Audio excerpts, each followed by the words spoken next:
Hello everyone guys, good afternoon. कैसे हो आप लोग? उम्मीद करती हूँ आप लोग मस्त होंगे, स्वस्थ होंगे। मैं रितु अपने ब्लॉग में आप लोग को स्वागत करती हूँ।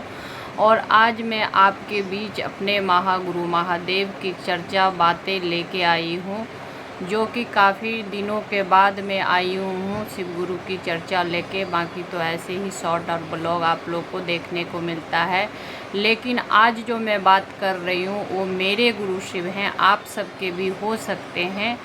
कैसे हो सकते हैं, इस विषय पे मैं बात कर रही हूँ। आगे भी वीडियो में बना के ब्लॉग में डाल रखी हूँ, और आप लोग से कुछ ज़्यादा मुझे उस पर कमेंट या कुछ विशेष वो नहीं आई है, लेकिन मैं बातें करूँगी और करती रहूँगी, क्योंकि मेरे गुरु शिव हैं तो शिव की बातें करूँगी।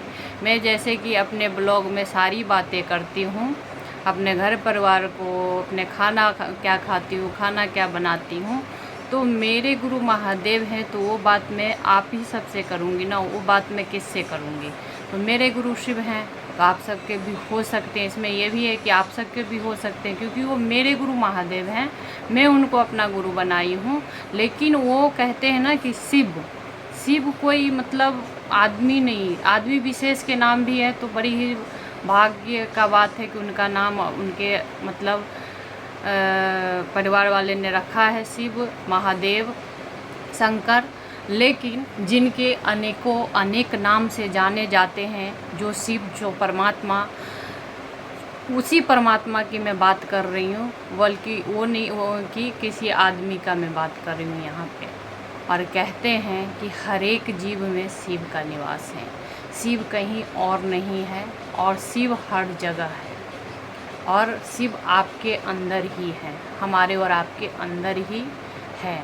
और हम और आप उनको दर बदर भटकते हैं, दुख होता है जब हम मजबूर होते हैं। सुख में कहते हैं ना, सुख में तो हम लोग भूले होते हैं, लेकिन सुख में तो हम सुख के चकाचौंध और चकाचौंध भरी दुनिया में हम लोग खो जाते हैं। लेकिन जैसे ही जिसको हम सुख मानते हैं, और जैसे ही वो कामना मनोकामना हम लोग को नहीं पूरी होती है, और किसी भी चीज़ से हमें लगाव होता है, वो चीज़ नहीं मिलता है, वो व्यक्ति नहीं मिलते हैं, वो चीज़ बिछड़ जाता है, और हम लोग बेचैन हो जाते हैं। फिर हमें और आपको कोई व्यक्ति मदद नहीं करते हैं, और हम लोग जब दर बदर का ठोकरे खाते हैं, तो मेरे आपको फिर याद आता है भगवान, हमें और आपको फिर याद आता है भगवान।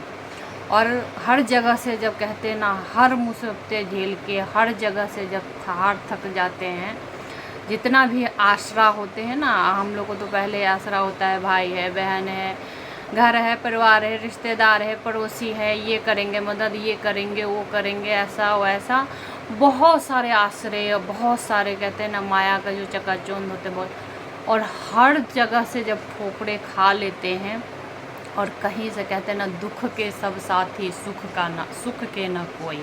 तो जब हर एक जगह से ठोकरे खाने के बाद में हार थक के फिर जब आत्मा व्याकुल रहता है, तो हम उसी परमात्मा को याद करते हैं, जो हमारे आत्मा के अंदर विराजमान है बड़ी सूक्ष्म रूप से। तो कहते हैं ना कि कहीं ढूंढने की ज़रूरत नहीं, सिर्फ और सिर्फ भगवान में मन लगाइए, और हर एक सुख में भी भगवान को याद कीजिए, और दुख में तो अपने आप भगवान याद आ जाते हैं, क्योंकि दुख होता है तो भगवान का ही आश्रय होता है, बाकी दुनिया तो साथ छोड़ ही देते हैं। तो कहते हैं दुख में तो याद आप करिए ना करिए, आपको आना ही है, लेकिन सुख में कहीं ना कहीं हम धरती के चकाचौंध में खो जाते हैं, तो वहाँ पे भी खोना नहीं है, क्योंकि उन्हीं से ये दुनिया शुरू है, और उन्हीं पे ख़त्म है हमारी और आपकी शरीरी दुनिया। बाकी तो वही है, वही रहेंगे, और वही थे, वही है, वही रहेंगे। कुछ ख़त्म नहीं होता और कुछ शुरू नहीं, सब कुछ ऐसे ही रहता है। सिर्फ कहते हैं इंसान, जैसे कि हम किराए के घर में होते हैं, कुछ टाइम बाद हम किराए के घर मन करता है कुछ दूसरे घर में जाए, बहुत साल इसमें रह लिए, चेंज करते हैं। जैसे हम नहा धो के कपड़ा चेंज करते, वैसे ही प्राणी का शरीर चेंज होता है, योनि चेंज होता है। बाकी जैसा जो कर्म होता है, योनि चेंज होता है, बाकी और जो हमारे अंदर वो परमात्मा है वो तो रहते ही हैं। कहते हैं बड़ी ही सूक्ष्म रूप से वो चींटी के अंदर भी है, हाथी के अंदर भी, और किस चीज़ के ऐसे मैं बताऊं कि किसके अंदर नहीं है, हर जगह में। और बाकी तो पत्ता पत्ता, जड़े जड़े पूरा भगवान से ही कहें ना, भगवान से ही शुरू है और भगवान ही है। तो कहते हैं कि महादेव की कोई बड़ी इच्छा नहीं थी, महादेव की सिर्फ और सिर्फ छोटी सी इच्छा मात्र से पूरा दुनिया है। तो हम और आप सोच सकते हैं कि हम और आप किनकी इच्छा से इस धरती पे आए हैं और किनकी इच्छा से जाएंगे, शरीर मतलब जाएगा। तो जब जिनकी इच्छा से इस धरती पे आए हैं और उन्हीं को इस धरती के चकाचौंध में कहीं ना कहीं माया के जाल में मैं भी, ऐसा नहीं कि मैं बोल रही हूँ तो नहीं, इसीलिए मैं बातें कर रही हूँ, महागुरु महादेव की बातें उनकी दया से कर रही हूँ कि ये धरती का जो मनुष्य है, मैं हूँ, आप हूँ, दुनिया हो, धरती के चकाचौंध में कहीं ना कहीं ये मेरा बेटा, मेरा घर, मेरा पति, मेरे ये मेरे वो करके फंस जाते हैं। और इसी से भगवान, और भगवान रूप में तो हम व्रत अपने बड़े बुजुर्ग को जो भी देखे हैं, व्रत जब तक जो भी थोड़ा बहुत होता है वो करते हैं। उतना तो हो भी नहीं पाता जितने हमारे पूर्वजों ने पूजा पाठ करते थे, उनके पास में टाइम था।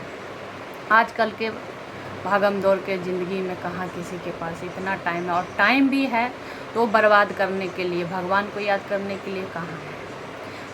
इतने मतलब माया का जाल है, इतने मतलब चीज़ें हैं आजकल कि लोग उसी में उलझ के रह जाते हैं। भगवान को कहाँ याद करते हैं।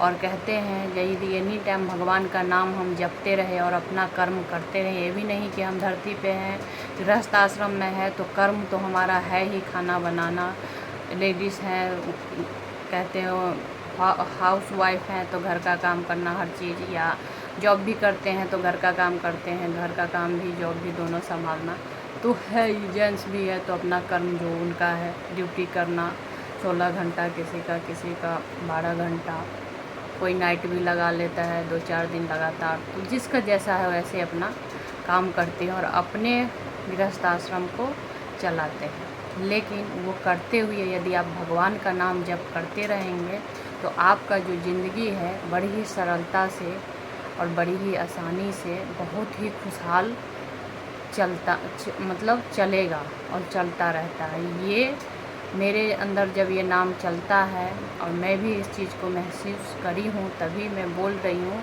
और जब नाम चलना स्लो हो जाता है, बंद हो जाता है, थोड़ा बहुत चलता है, वैसे तो धरती का इतना माया जाल है कि नहीं कर पाती, महादेव के दया से जब थोड़ा बहुत चलता है तो सुख का अनुभव होता है, आनंद का अनुभव होता है। और जैसे ही मन संसार में जाता है, मन बहुत ही विचलित, बहुत ही सुकून भरा नहीं, असकून मतलब प्रसन्नता नहीं होती है, बहुत ही ज़्यादा व्याकुल हो जाता है। तो इसीलिए कहते हैं ना, गुरु का आश्रय ले लेना चाहिए।